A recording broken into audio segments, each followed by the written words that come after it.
Hello, my name is Sara-Jade. I'm a student at St. Thomas University, currently taking my Bachelor of Education. These are some trying and difficult times throughout the world and definitely in the education world.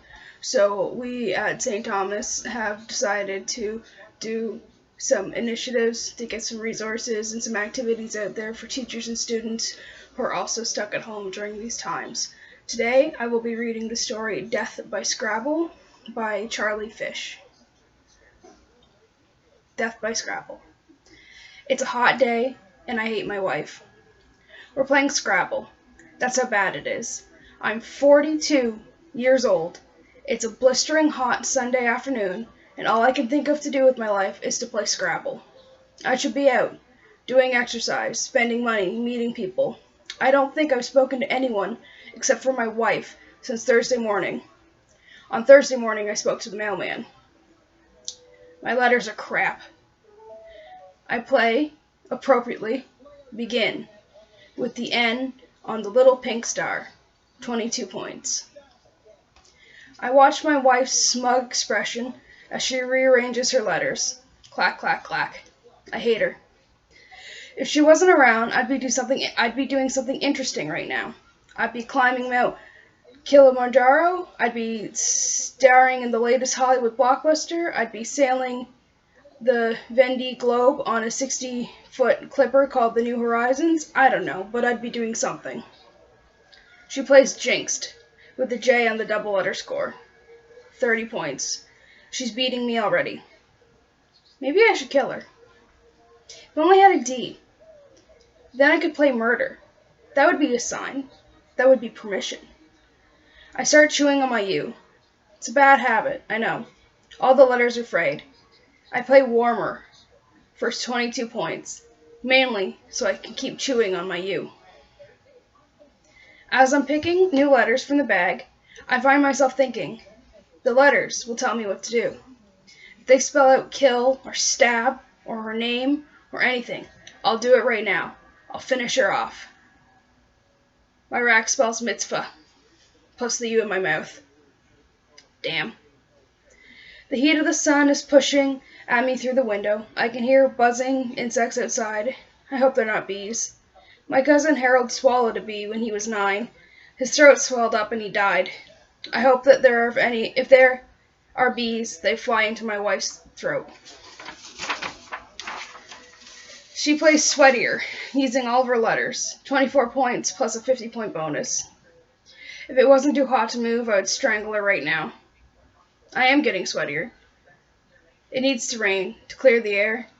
As soon as that thought crossed my mind, I find a good word. Humid on a double world scroll, using the D in Jinxed.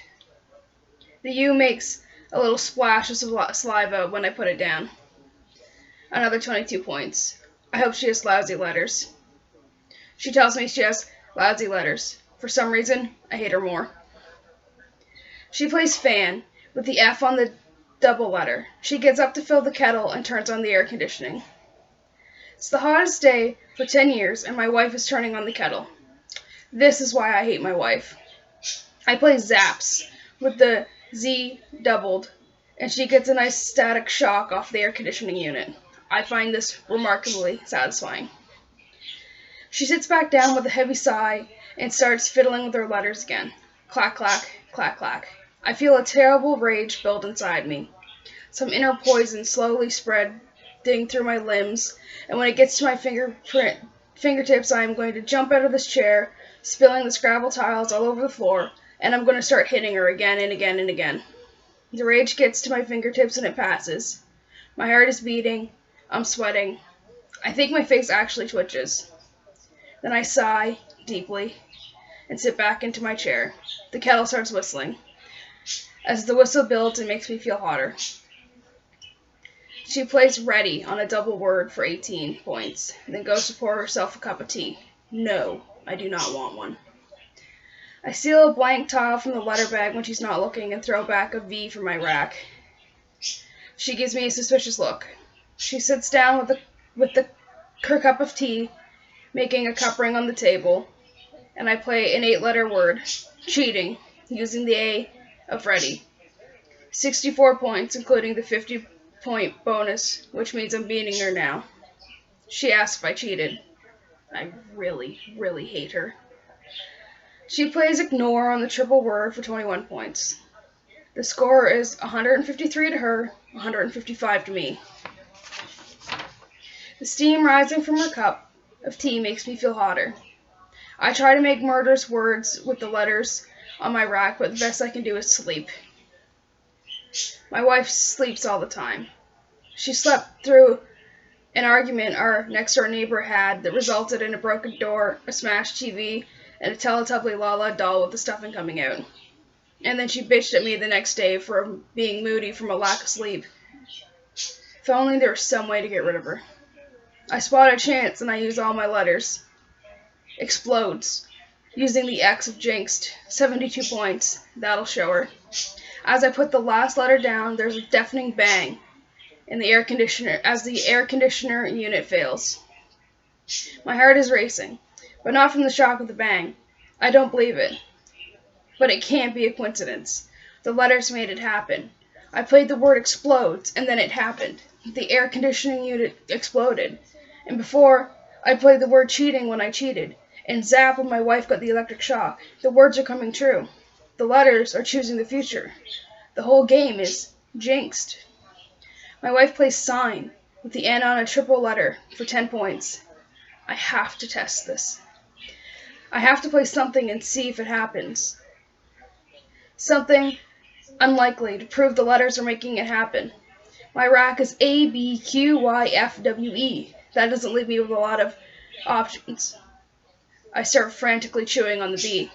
I play fly, using the L of explodes. I sit back in my chair and close my eyes, waiting for the sensation of rising up from my chair, waiting to fly. Stupid. I open my eyes, and there's a fly, an insect, buzzing around above the Scrabble board, surfing the thermals from the tepid cup of tea. That proves nothing. The fly could have been there anywhere. I need to play something unambiguous, something that cannot be misinterpreted, something absolute and final, something terminal, something murderous. My wife plays caution, using the blank tile for the N, 18 points. My rack is A, Q, W, E, U, K, plus the B in my mouth. I'm in awe by the power of the letters and the frustration that I cannot wield it. Maybe I should cheat again, pick up the letters I need to spell slash or slay. Then it hits me. A perfect word. A powerful, dangerous, terrible word. I play quake for 19 points. I wonder if the strength of the quake will be proportionate to how many points I scored. I can feel the trembling injury of potential in my veins. I'm commanding fate. I'm manipulating destiny. My wife plays death for 34 points. Just as the room starts to shake, I gasp with surprise and vindication. But the bee that I was chewing on gets lodged in my throat. I try to cough. My face goes red, then blue. My throat swells. I draw blood clawing at my neck. The earthquake builds to a climax. I fall to the floor. My wife just sits there, watching. Thank you.